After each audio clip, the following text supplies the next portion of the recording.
Hey, I'm Steve from This Week with Cars, and today I've got this 1964 Ford Thunderbird. This car hasn't run in at least 10 years. The inspection sticker is from 20 years ago, and I'm going to look and see what it's going to take to get this running. Alright, let's take a look under the hood. It's a heavy hood. You can see the mice have gotten into the hood insulation. I'm going to have to pull that down, keep that from getting into things. The engine looks really good. It's complete. You can see there's a lot of mouse droppings up on the motor, but it's clean. It's all put together still. There's some rust on top of the power steering reservoir. A lot of mouse droppings everywhere. Before this mouse nest falls down and makes an even bigger mess, I'm going to try to pull off as much of this as I can.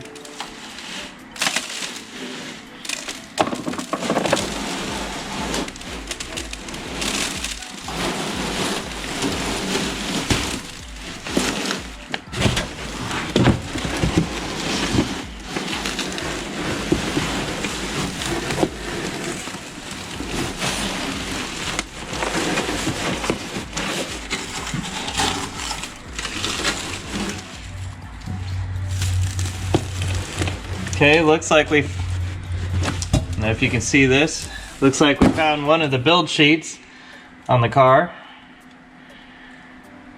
So, get that out of there. Alright, let's take a look at this build sheet. It's pretty fragile.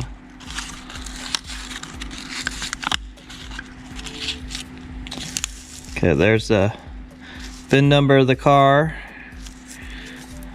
Tells us some things about the interior.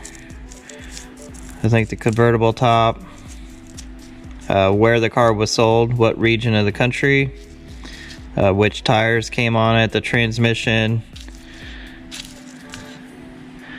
Looks like that's got tinted glass or seat belts. So, looks like the glue is still over some of the numbers. You can't quite read all of it, but that's a pretty neat piece of history right there.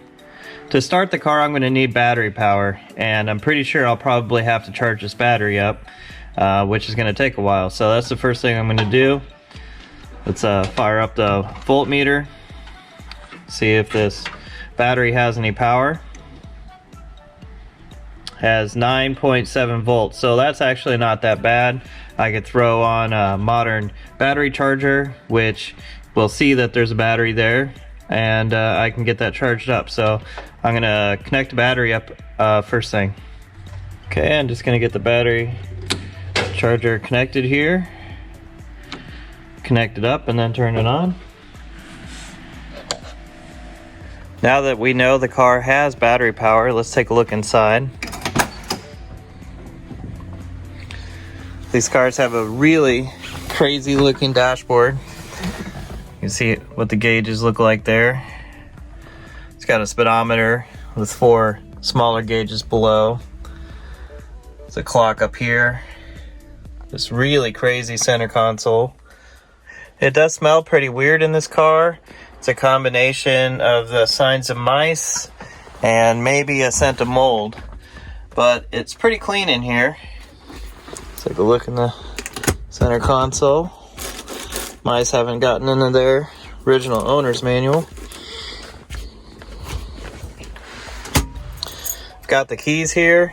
These appear to be the original keys. They're pretty neat looking.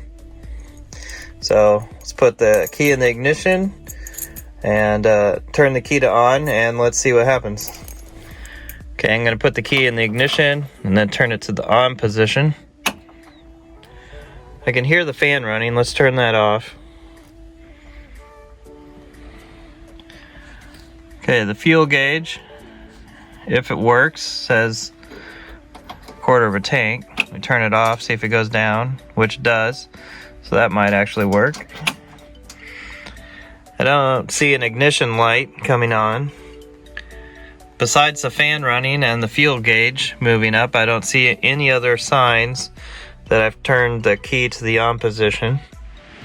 Before I try to start the car, I'm going to take the air cleaner off. Make sure the mice didn't get inside of there.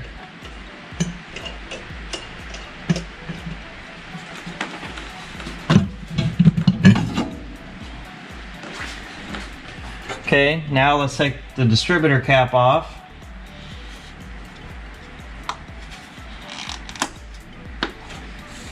See what the points look like inside here. There is some corrosion inside the cap here, so I'm going to clean that up. But first, let's address the points. I'm going to turn the engine over, and if the points are working, you'll see it sparking right here.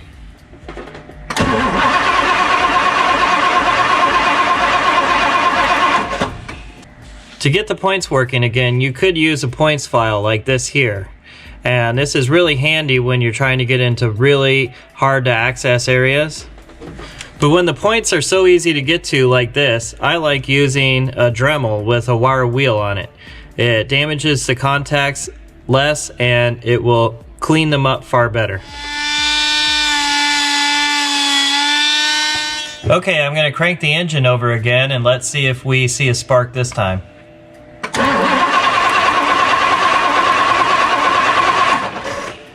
That time you could see the sparks happening as the contacts opened and closed. So now we know that we have spark up to the distributor. Before I see if the car is going to run, I'm going to replace this old battery so that I don't run into any problems with it from here on out. It's pretty simple to disconnect the battery. Just grab a 1/2-inch wrench and you want to disconnect the negative side first. Okay, someone put this bolt in backwards so it's not holding the other side. So I'm going to have to grab another 1/2-inch wrench to get this loose.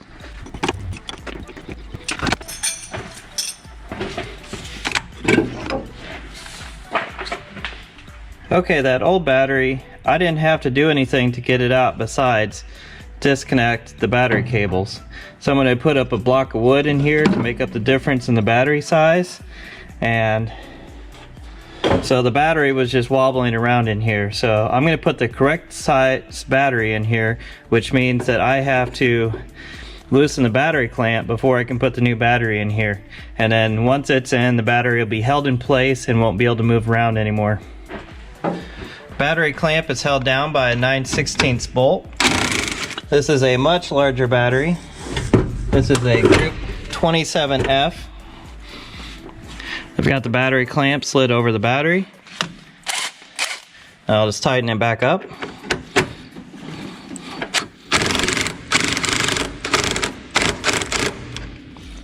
Okay, now that battery isn't going anywhere. Before I put this one back on, I'm going to take the bolt out and put it through the correct way. There's a little square shoulder right there, and that holds the square head of the battery bolt and keeps it from turning. That way you don't have to hold it while you're tightening or untightening the other side. Okay, I've got a good battery, I've got spark, I know the engine will turn over, so let's see if it'll start.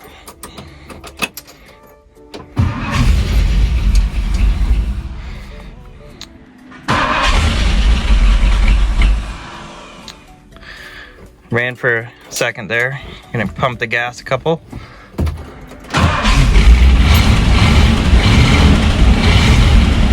And start it up. Doesn't want to idle yet. So, gonna keep it running for a little bit, let it warm up a little.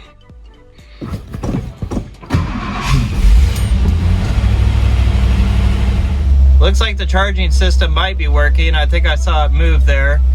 Okay, the car is now idling on its own. Let's check it out. You can see a lot of smoke is coming out. That's just things burning off of the exhaust from sitting for so long. I'm sure that mice have walked along them. They've left a lot of stuff on the exhaust and on the engine. So as it heats up, it's going to burn some of that stuff off. But the car actually sounds really good. It's idling nice. Sounds like it's running on all 8 cylinders. Okay, I've moved my wheel chocks back a little bit. Let's put it in gear, see if the transmission works, see if the brakes work. Put it into reverse. Car's not moving. I'm gonna let off the brakes. Still not moving. And give it a little bit of gas. So I think the next thing to check is to see if it has transmission fluid in it. To check the transmission oil, you pull out the transmission dipstick. Now you're going to have to do this while it's running to get a correct reading, but I wanted to take it out without the engine running so you could hear me talking and I could show you how it works. So I'm going to wipe that clean. I'm going to turn it around so that the writing is right side up. And you can see there's a half quart difference between this low mark here and the top mark here. And you want it to be in between those with the engine running. So I'm going to put the dipstick back in and turn the engine on and check and see if there's any reading in between these lines. If there's no oil there, I'm going to add oil.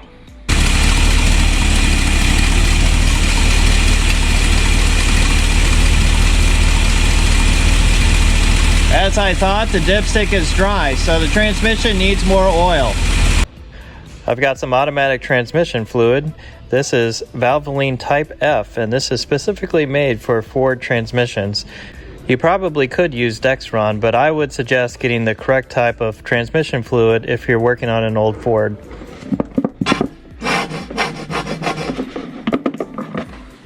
Okay, I'm going to put the dipstick back in, start the engine, and check it again.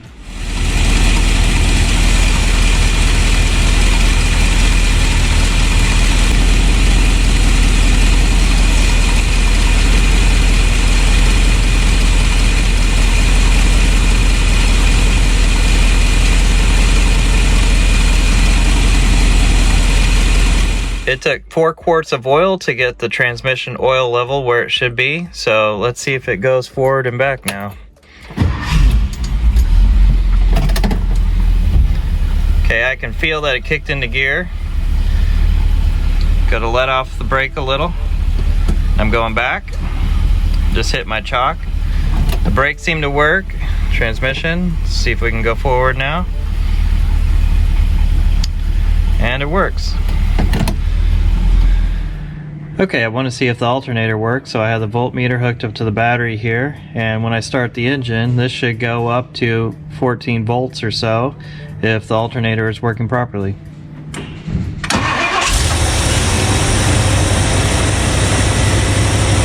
As you can see, it's reading about 14.4 volts, and so the alternator is charging the battery correctly.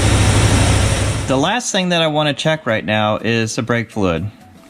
The brakes do work, but I don't know if they have been leaking while the car's been stored, so I want to get the cap off the master cylinder and see how much brake fluid is in there.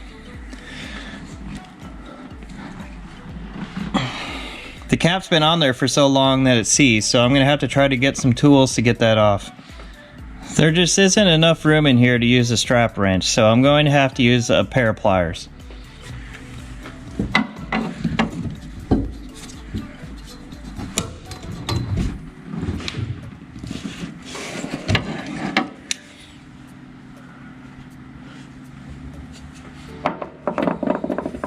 Okay, looks like the master cylinder is about half full of brake fluid.